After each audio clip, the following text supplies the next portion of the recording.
చేనేత రంగానికి చేయాల్సిన నష్టాన్నంతా చేస్తూ మళ్ళీ బీఆర్ఎస్ పార్టీపై నిర్లజ్జగా బురజల్లే కుట్రలు చేస్తున్నారు. అధికారంలోకి ఇచ్చి 8 నెలలు గడిచిపోతున్నా ఇప్పటి వరకు చేనేత రంగంపై ఒక మీటింగ్ లేదు, ఒక రివ్యూ లేదు. చేనేత రంగాన్ని సర్కార్ పూర్తిగా గాలికి వదిలేసింది.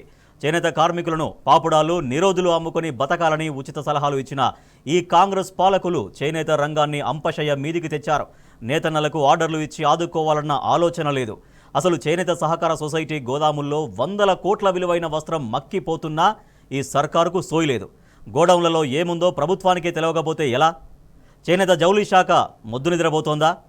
ఇప్పటికే బడులు మొదలయ్యి క్లాసులు కూడా నడుస్తుంటే ఇంకా పిల్లలకు యూనిఫామ్లు ఇవ్వకపోతే ఏంటి అర్థం?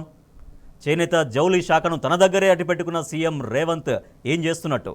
ఎప్పటికప్పుడు రివ్యూలు చేస్తేనే కదా నేసిన స్టాక్ గురించి లెక్క తెలిసేది. తరచూ సమీక్షలు నిర్వహిస్తుంటే గోదాముల్లో స్టాకు ఎందుకు మూలగబడుతుంది? 100 కోట్ల విలువైన వస్త్రం ఎలకలు, పందికొక్కుల పాలు ఎందుకవుతుంది? ఆ పని మానేసి తమ ఫెయిల్యూర్స్ని కప్పిపుచ్చుకునేందుకు గత బీఆర్ఎస్ సర్కారుపై అబాండాలు వేస్తున్నారు.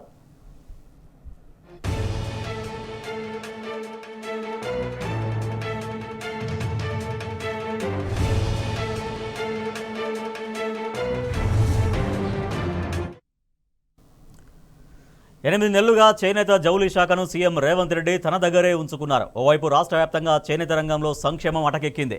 కొత్త ఆర్డర్లు లేక సిరిసిల్ల పవర్లూమ్ పరిశ్రమ బంద్ అయిపోయింది. ఆర్డర్లు రాక సాంచాల సప్పుడు ఆగిపోయింది. మరోవైపు మగ్గాల పనిచేసే నేతన్నలు బతుకు తెరువు కోసం కూలీ పనులకు పోతున్నారు. పనులు దొరకని వారు అప్పుల బాధలు తట్టుకోలేక ఉరితాడుకు వేలాడుతున్నారు. చేనేత రంగం ఇంత ఘోరంగా కుదేలైపోతుంటే సీఎం రేవంత్కు చీమ కుట్టినట్లయినా లేదు. కనీసం గత ప్రభుత్వం నేయించి పెట్టిన వస్త్రాన్ని కూడా సద్వినియోగం చేసుకోలేని సోమరి ప్రభుత్వం ఇది.